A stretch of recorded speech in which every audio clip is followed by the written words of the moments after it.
Assalamualaikum warahmatullahi wabarakatuh. Perkenalkan, nama saya Syifa Diandini dengan NIM 2285240007. Perkenalkan, nama saya Fitri Maulidah dengan NIM 2285240044.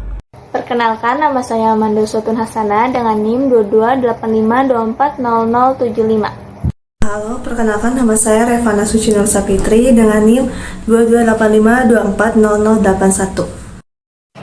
Halo, perkenalkan nama saya Sabrina Syawakoturnada dengan NIM 2285240103. Sekarang kelompok kami akan menjelaskan mengenai kebijakan pendidikan inklusi baik dari internasional maupun nasional. Sekarang saya akan menjelaskan mengenai kebijakan internasional yang sangat fundamental dalam dunia pendidikan, yaitu Salamanca Statement.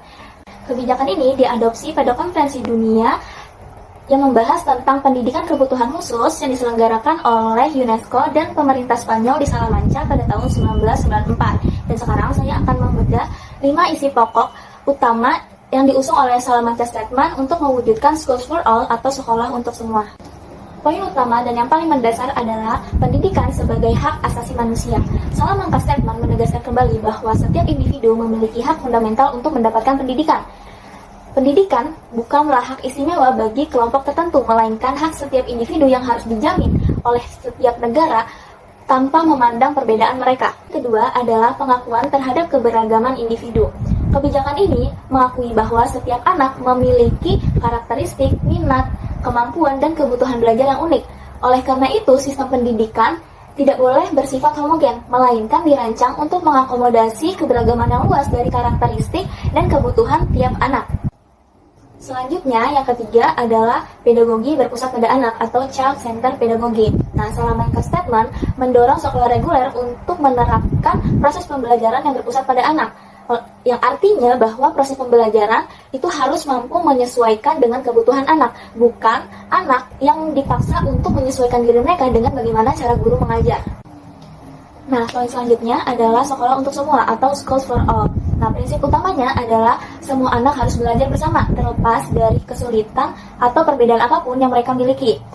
Sekolah inklusif dengan orientasi ini dianggap sebagai sarana paling efektif untuk melawan sikap diskriminatif, menciptakan lingkungan masyarakat yang ramah, dan membangun masyarakat yang inklusif. Yang terakhir adalah fleksibilitas kurikulum. Agar pendidikan inklusi bisa berjalan dengan efektif, kurikulum harus disesuaikan dengan kebutuhan siswa, bukan sebaliknya.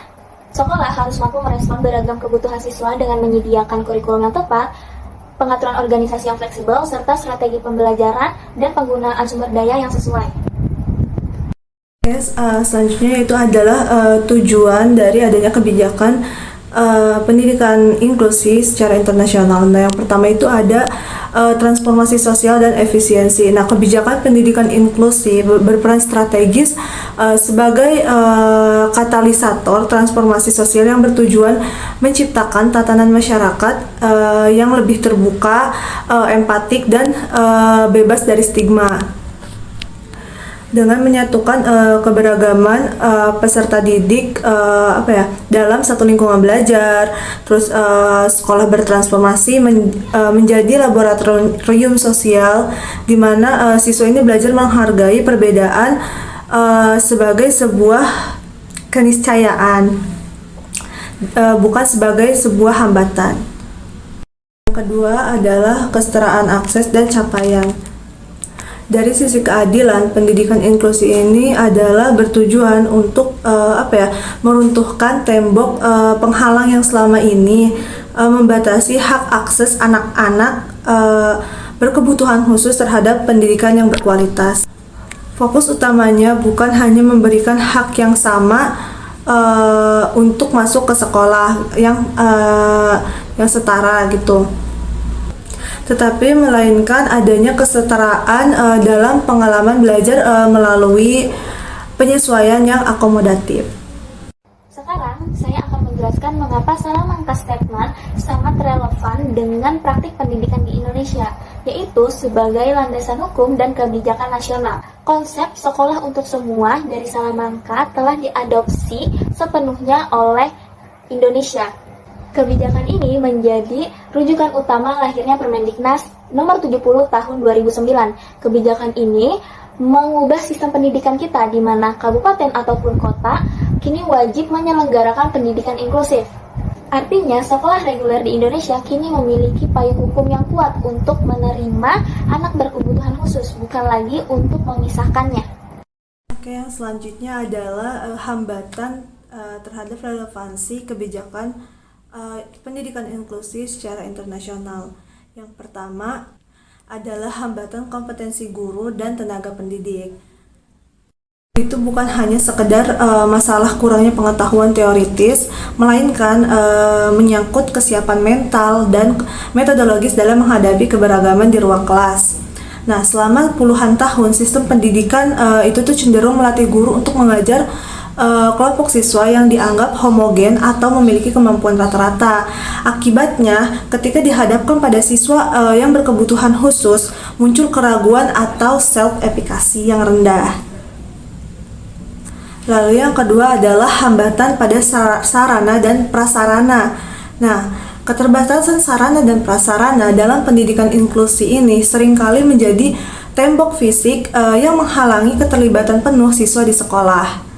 Nah, banyak sekolah mengklaim telah menerapkan inklusi, namun hanya menyediakan aksesibilitas fisik yang parsial seperti menyediakan satu jalan miring atau bisa disebut dengan RAM. Nah, di gerbang utama tanpa memikirkan akses ke laboratorium, perpustakaan, atau toilet di lantai atas. Oke, sekarang masuk ke materi isi kebijakan pokok nasional sekolah inklusif. Di mana yang pertama ini kebijakan pendidikan inklusif melalui jalur sekolah. Di mana jalur sekolah ini diatur pemerintah dengan mewajibkan daerah menyediakan sekolah inklusi, guru pendamping khusus, serta dukungan fasilitas belajar. Kebijakan ini bertujuan agar peserta didik berkebutuhan khusus dapat belajar bersama di sekolah umum. Lalu yang kedua ada kebijakan pendidikan inklusif melalui jalur pemerintah daerah. Nah, di mana pemerintah daerah ini menjalankan pendidikan inklusif dengan membentuk Pokja Pendidikan Inklusif, menyusun program kerja, regulasi, pendanaan, serta melakukan monitoring dan evaluasi. Kebijakan ini membantu memperluas akses pendidikan bagi penyandang disabilitas di setiap daerah. Lalu yang ketiga, ada pendidikan adalah hak semua warga negara tanpa diskriminasi. Artinya, setiap warga negara termasuk anak berkebutuhan khusus atau penyandang disabilitas memiliki hak yang sama untuk mendapatkan pendidikan yang layak. Tidak boleh ada perbedaan perlakuan berdasarkan kondisi fisik, mental, sosial, ataupun latar belakang lainnya. Yang keempat, penyusunan kurikulum, metode, dan penilaian yang disesuaikan. Artinya, dalam pendidikan inklusif, proses pembelajaran dibuat fleksibel sesuai kebutuhan peserta didik. Guru dapat menyesuaikan materi, metode mengajar, media pembelajaran, sampai sistem penilaian agar semua siswa bisa mengikuti pembelajaran dengan optimal. Nah, sekarang masuk ke materi tujuan sekolah inklusif. Yang pertama ada kesetaraan akses, mutu pendidikan, pengembangan potensi maksimal, dan penanaman sikap saling menghargai keberagaman. Artinya, pendidikan inklusif bertujuan memberikan kesempatan belajar yang sama bagi semua peserta didik, termasuk anak berkebutuhan khusus. Selain mendapatkan akses pendidikan yang setara, setiap siswa juga didukung untuk mengembangkan potensi terbaiknya, serta belajar menghargai perbedaan dan keberagaman di lingkungan sekolah. Yang kedua, mengembangkan kemandirian dan kemampuan hidup mandiri. Artinya, pendidikan inklusif membantu peserta didik agar mampu mengenali potensi dirinya, lebih percaya diri dan memiliki keterampilan hidup, sehingga dapat menjalankan aktivitas sehari-hari secara lebih mandiri. Selanjutnya ada relevansi kebijakan nasional pendidikan inklusi. Relevansi kebijakan nasional dalam pendidikan inklusi ini memiliki relevansi yang sangat penting dalam dunia pendidikan karena bertujuan memberikan kesempatan belajar yang setara bagi seluruh peserta didik tanpa adanya diskriminasi, termasuk kepada anak yang berkebutuhan khusus. Kebijakan ini membantu sekolah menciptakan lingkungan belajar yang menghargai keberagaman serta menerima perbedaan kemampuan setiap siswa. Selain itu, pendidikan inklusi juga mendorong guru untuk menyesuaikan metode pembelajaran, kurikulum, serta penilaian sesuai kebutuhan peserta didik agar proses belajar menjadi lebih efektif dan nyaman bagi semua siswa. Oke, selanjutnya ada dampak dari kebijakan pendidikan inklusi. Dampak dari pendidikan inklusi ini dapat dilihat dari meningkatnya penerimaan sosial terhadap anak-anak yang berkebutuhan khusus di lingkungan sekolah maupun di masyarakat. Dengan belajar bersama di kelas yang sama, siswa dapat saling menghargai, bekerja sama, serta mengurangi stigma atau diskriminasi terhadap perbedaan. Selain itu, kebijakan ini juga mampu meningkatkan partisipasi, rasa percaya diri, kemampuan sosial, dan kemandirian siswa yang berkebutuhan khusus dalam mengikuti kegiatan pembelajaran serta kehidupan sehari-hari.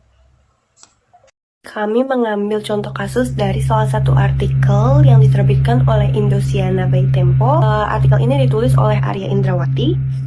Kasus ini dialami oleh seorang siswa di sebuah SMA negeri di Makassar yang berinisial ini, yang menunjukkan masih lemahnya penerapan pendidikan inklusif di Indonesia. Ia mendapatkan perlakuan tidak adil dari seorang guru ekonomi, seperti ia ketika mengerjakan tugas dilarang menggunakan laptop dan dipaksa untuk menulis tangan, yaitu dengan menggunakan braille, karena ia merupakan seorang tunanetra. Sehingga ketika tugas itu diberikan, ia harus meminta bantuan dari temannya, yang hal ini dianggap merepotkan oleh sang guru. Selain itu, pembelajaran seperti pembelajaran matematika ini tuh tidak diadaptasi sesuai dengan kebutuhannya, sehingga hal ini menyulitkan proses belajar. Jadi ia tidak paham gitu dengan materi yang disampaikan. Padahal kebijakan pendidikan inklusif itu sudah ada sejak lama, namun implementasinya belum optimal dikarenakan kurangnya dukungan sistem kayak seperti unit layanan disabilitas atau ULD dan guru pembimbing khusus atau GPK. Banyak sekolah menerima siswa disabilitas tanpa pertimbangan atau kesiapan, sehingga hal ini menimbulkan diskriminasi dan juga hambatan belajar kepada siswa disabilitas. Nah, hal ini menunjukkan bahwa pendidikan inklusif di Indonesia itu belum sepenuhnya dibangun secara sistematis dan juga masih perlu komitmen serta dukungan yang nyata dari pemerintah dan berbagai pihak gitu ya. Nah, dari kasus ini dilihat dari kacamata BK atau perspektif bimbingan dan konseling, kasus ini menunjukkan kurangnya empati dan kompetensi seorang guru dalam memahami kebutuhan siswa berkebutuhan khusus. Dilihat dari gurunya mencap anak berkebutuhan khusus merepotkan. Nah, hal ini konselor perlu berperan sebagai advokat, yakni konselor perlu memberikan dukungan berupa psikologis kepada siswa tersebut serta mengedukasi guru agar tercipta pembelajaran yang inklusif, adil dan tidak penuh diskriminasi. Sekian. I just had to let you know you're